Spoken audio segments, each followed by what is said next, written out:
Hello Star Wars fans and Star Wars friends around the world, and welcome to another video.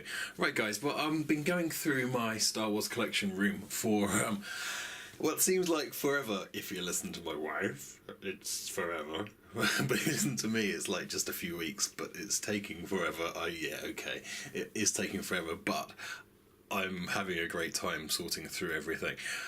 There's a lot of things to sort through. Yeah, I'm doing a bit of general maintenance, a bit of a reshuffle to try and squeeze bits into different areas where I've picked up new items and added to different areas of my collection. And so I'm going through and I'm digging out some bits that I've kind of thought, oh, actually, do you know what? I should have made a video on that a while ago, and I haven't.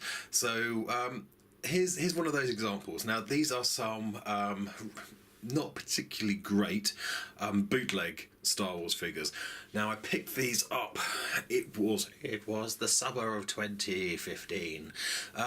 Yeah, I think it was the late summer 2015 I found these, and there are some bizarre yeah, they're bizarre figures.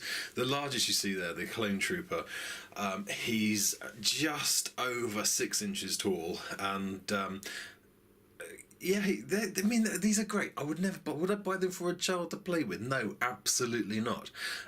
For me, the bootleg figures, some of them are just like crazy expensive because they've gone into the legendary status of Star Wars collecting, and they are mad expensive. But some items like these, this guy, I picked them up at a boot fair. So if you're in the US, just imagine a yard sale, but instead of your yard, you pack everything into the trunk of your car, drive to a field with a lot of other people doing the same, and it's an organised event. It's not just like, it's not a rave. It's not so you can drive to a field for this organised event, usually on a Sunday morning, but they do happen at some other times as well. But usually on a Sunday morning, and you unpack your boot, you have a table that you bring with you. You load everything onto your table, or underneath your table, or onto a tarpaulin on the floor, and you sell. The general public come in and they pick through your stuff and offer you pretty much nothing for everything you have, and that you try and sell things that you no longer require, no longer need. So it's an okay way to get rid of some stuff and make a little bit of money, possibly. But there are good places to find Star Wars stuff, and so I'm regularly scouring the boot fairs of good old England, going through boxes of awful things, trying to find some sort of amazing Star Wars items. But it does happen sometimes. There's a lot of competition, a lot of eBay resellers, and there's a few other fellow collectors, but mostly people that are looking to sell for a profit on eBay. So there's a lot of competition. Right, so I found this guy, and he had a box load of these figures, all bagged up in sort of Ziploc bags. Every single bag was the same. Every single bag had this content. Bizarre figures, yeah, absolutely bizarre figures, but it had loads, and I bought this one bag, and it had the figures and the accessories you see here. I said to the guy, I said, oh, where'd you get these from? And he's like, oh, I don't know, I just found them, mate, like that. And I said, so don't worry. I said, I'm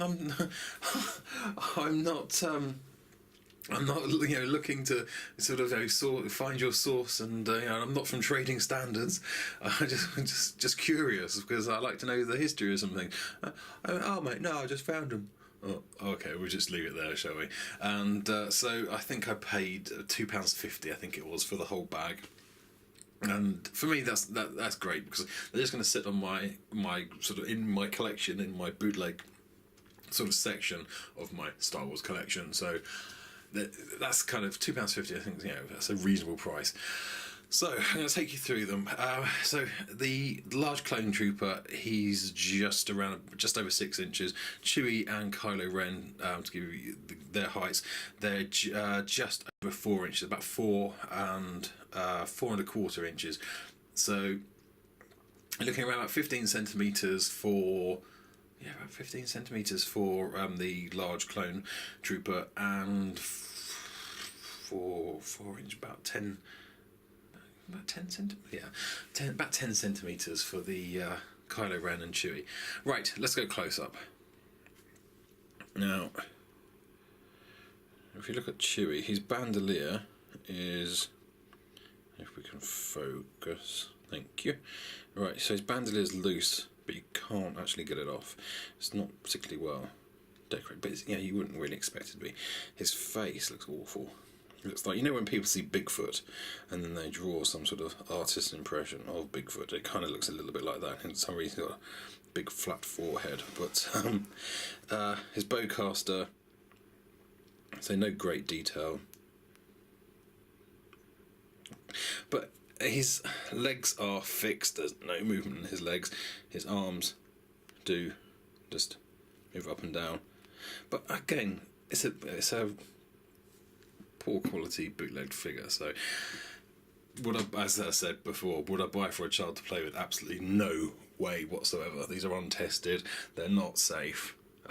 Who knows what they've been made from, what sort of paint's been used, so no, I wouldn't ever.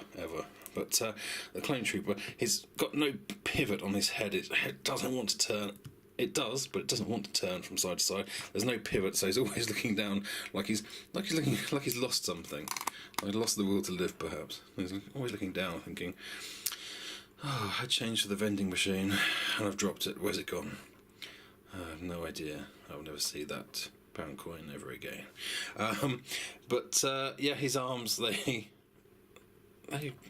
there's no pivot. Well, I don't know if that's supposed to do that. It doesn't feel like it. But there's nothing in the wrist. Is in the elbow though, and with his knees, nothing in the ankle. Is in the hips. It's just a back and forth. Same with the knee. Again, it looks pretty cool. And blaster wise, there's a lot of detail in his blasters. Let's pop him back over there. Yeah, actually, his blaster. It's just a flat, matte, black plastic. So there's no special paint finishes, but as you wouldn't expect. But it's got a lot of detail, so actually a really nice looking blaster. And same with this one. Again, a lot of detail. So wherever they're turning these out from,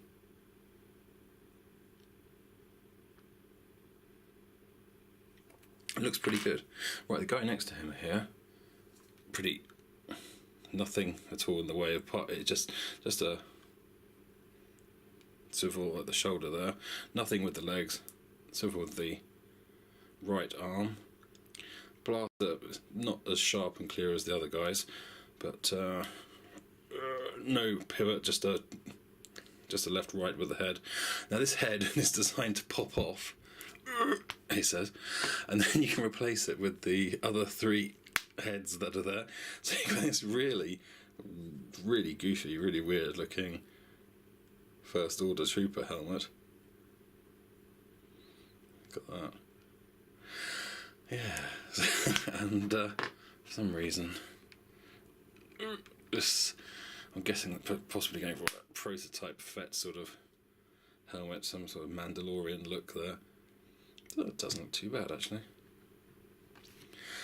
And, oh, there we go. I keep thinking that's going to pop off. And finally, another clone there. So if that was on a...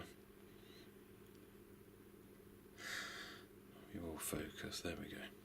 If that was on a nicer figure, the choice of helmets would look quite cool.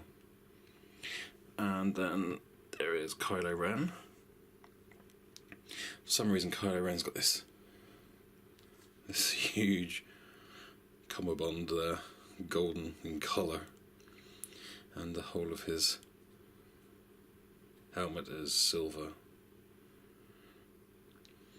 His arms do, like they pivot, there's nothing in the legs again. But lightsaber there's no detail in the hilt. No, it's just a plain black. detail wise it's not great, and the blade is possibly a little bit longer than it needs to be by about a few inches, but yeah, it's an okay figure, okay for a bootleg figure. Now, the interesting one is R2. Now, as you probably noticed, his dome, it's just one big lump of plastic, so his dome doesn't move at all. There's no pop out third leg, but his head's on back to front, so you've got the front of his body here, and unpainted on the other side is the front of his dome. So you see the paint starts there and ends there. So his head's on back to front. So R2 is always going to be looking the wrong way around. So that's quite interesting. And probably the best one of the bunch, which isn't tough, really isn't a lot of competition, is BB-8. So that's like a flat bottom there, so he will stand up without continuously rolling over. So there are also, for some reason, there was a Han style blaster in amongst this. I said, "Oh, do you have the figures to go there?" No. Okay, and this is the right. Okay, this part is actually the top of Chewie's bowcaster.